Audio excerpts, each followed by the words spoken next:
কোরআনুল কারীমের ভিতরে আল্লাহ রাব্বুল আলামিন ইসলামের প্রায় মৌলিক বিষয় প্রায় 1000 তিনি নাযিল করেছেন। 500 তিনি উপদেশ দিয়েছেন। এই 1000 মৌলিক বিষয়গুলোর ভিতরে আল্লাহ রাব্বুল আলামিন তার বান্দাদেরকে প্রশ্ন করবেন, বান্দা এই যে 1000 মৌলিক বিষয় আমি দিয়েছিলাম, এই মৌলিক বিষয়গুলো তোমরা পুঙ্খানুপুঙ্খানুভাবে পালন করেছে কিনা?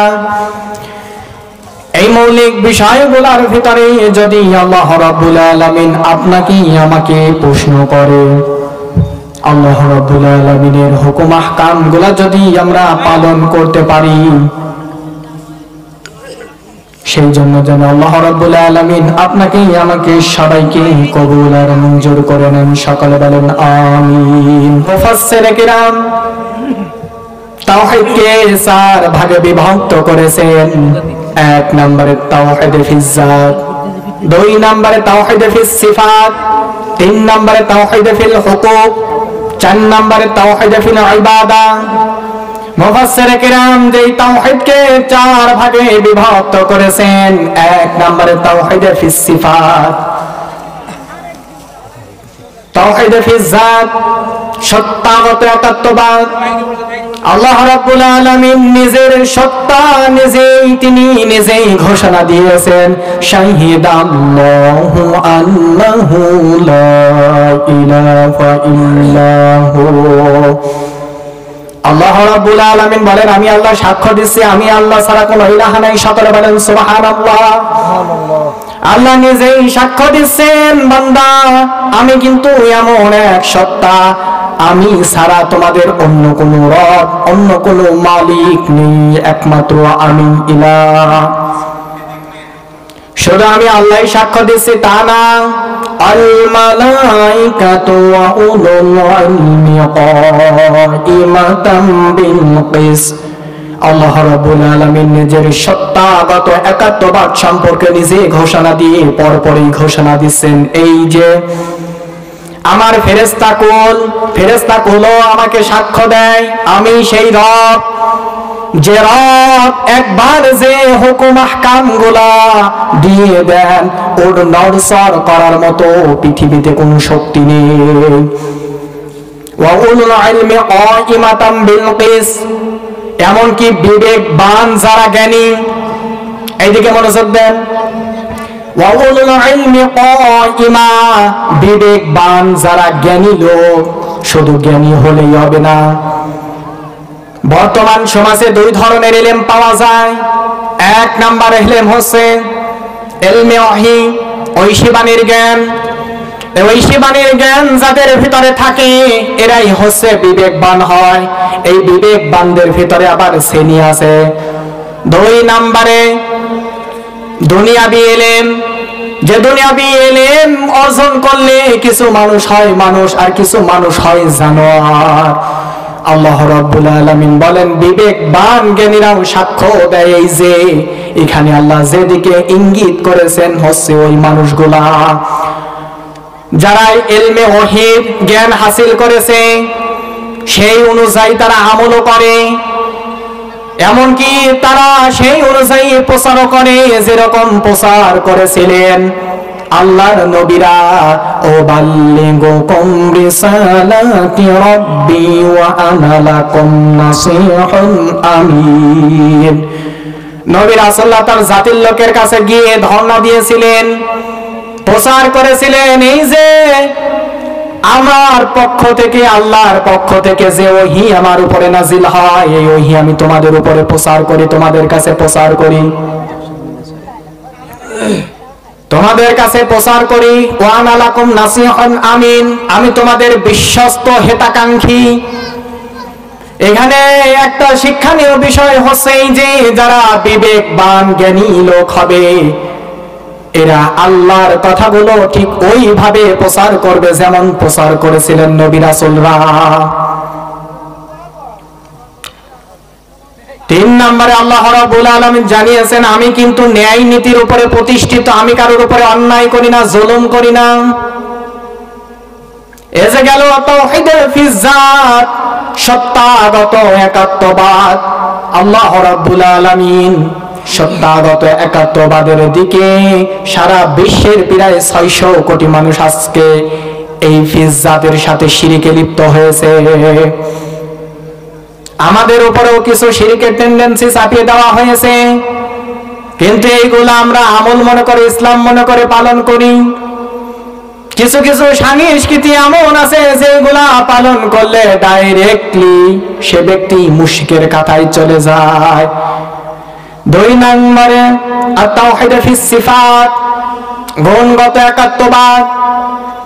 আল্লাহ যে শুধু তার নাম নিয়ে বসে আছে তা না, নামও আছে, নামের গুণাগুণও আছে। হুয়াল্লাযী ইউসাউবিরুকুম ফিল আরহামি কাইফা ইয়াশা। আল্লাহ রাব্বুল আলামিন জানেন এখানে একটা আয়াতের ভিতরে শিক্ষা আছে, বিস্তারিত বলবো না। আল্লাহ রাব্বুল আলামিন আমাদের সারা দেহটা সৃষ্টি করেছেন ফেরেশতার মাধ্যমে।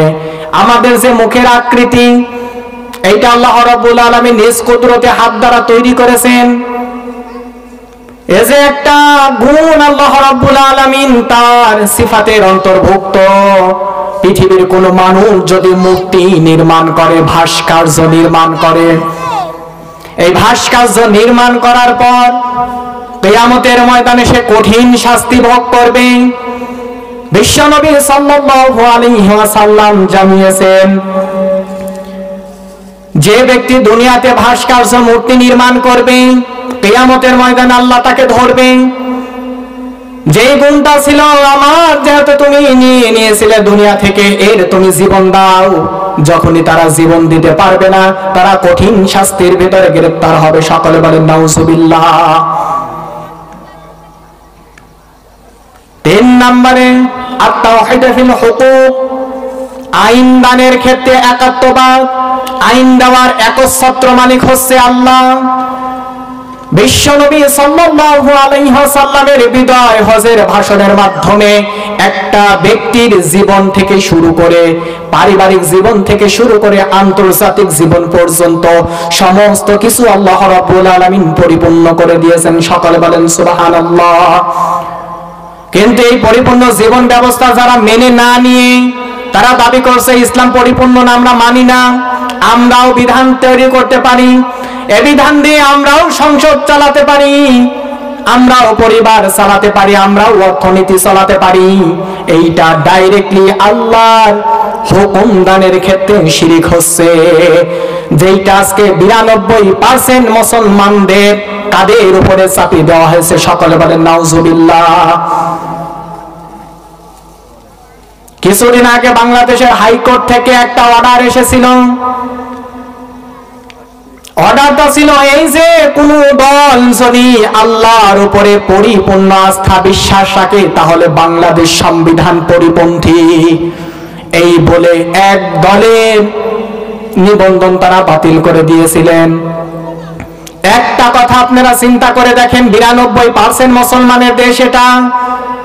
সেই দেশের হাইকোর্ট থেকে যদি এই অর্ডার, এই রায়টা আসতে পারে, আপনাদের চিন্তাধারা কি আমি জানি না, কিন্তু আমার নলেজে যেটা ঢুকেছে 92% মুসলমানকে তারা শিরকের ভিতরে ঠেলে দিয়েছে। কথা বলেন ঠিক কিনা?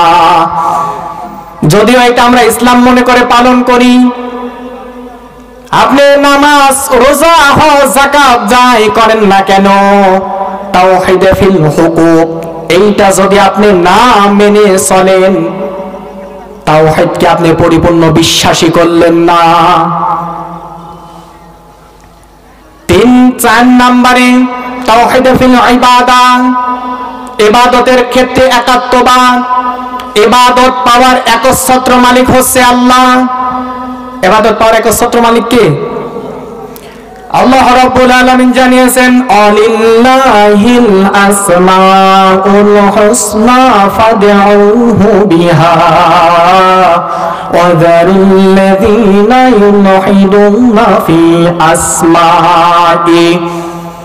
আল্লাহ রাব্বুল আলামিন জানিয়েছেন, আমার অনেক সুন্দর সুন্দর নাম আছে, যে নাম নিয়ে তোমরা আমাকে ডাকো, কিন্তু সাবধান, যারা আমার নামের বিকৃতি করে এদের সঙ্গী সাথী তোমরা হবে না।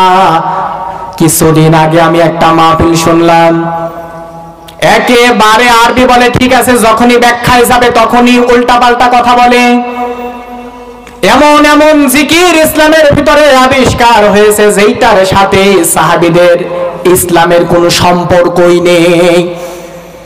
এমনকি আমরা আল্লাহর কাছে চাওয়ার বাদে, আল্লাহ থেকে কিছু চাওয়ার পরিবর্তে আমরা মাজারে গিয়ে চাই। আল্লাহর থেকে চাওয়ার পরিবর্তে আমরা অনেক জায়গায় মানত করে বসে থাকি, অথচ যেই জায়গা ছেলে কোনো মানুষ আজ পর্যন্ত ফেরত আসেনি। এমনকি ফেরাউন যে ছিল মহাপাপী, তাকেও আল্লাহ ফিরিয়ে দেয়নি। তার কাছে যাওয়ার পরিবর্তে আমরা চলে যাই ভণ্ডদের মাঝারে। বাদ বাকি আর নাই বললাম। এইটা হচ্ছে আল্লাহর ইবাদতের ক্ষেত্রে একাত্মবাদ। সম্মানিত এলাকাবাসী, আপনারা একটু চিন্তা ভাবনা করে দেখেন, যদি আল্লাহকে পরিপূর্ণ ইবাদতের হকদার যদি আপনি মেনে না নেন, তাওহীদ যে চার প্রকারই আপনি অস্বীকার করলেন। আল্লাহ রাব্বুল আলামিন যেন তাওহীদকে আমাদের পরিপূর্ণভাবে বিশ্বাস করার তৌফিক দেন। এমনকি বিশ্বনবীর জামানার কাফেররা তাওহীদকে অস্বীকার করেছিল, এই জন্য তাদেরকে আল্লাহ রাব্বুল আলামিন কবুল করেনি।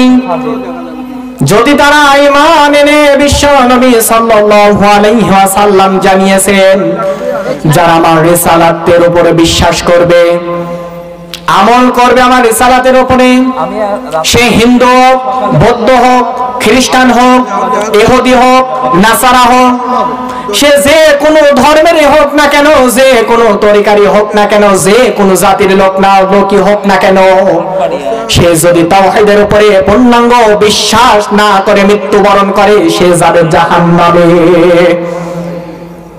এই জন্য সম্মানিত চন্দনলালপুরবাসী, আপনাদেরকে উদাত্ত আহ্বান জানাই, ছোট্ট সংক্ষিপ্ত একটা জীবন, এই জীবনটা যদি আমরা হেলাই খেলাই নষ্ট করে দেই, আল্লাহর উপরে যদি পূর্ণাঙ্গ বিশ্বাস আমরা না রাখি, তাওহীদের উপরে যদি পূর্ণাঙ্গ বিশ্বাস আমরা না রাখি, আর এমত অবস্থায় যদি আমি মৃত্যুবরণ করি, আমার অবস্থা কি হবে?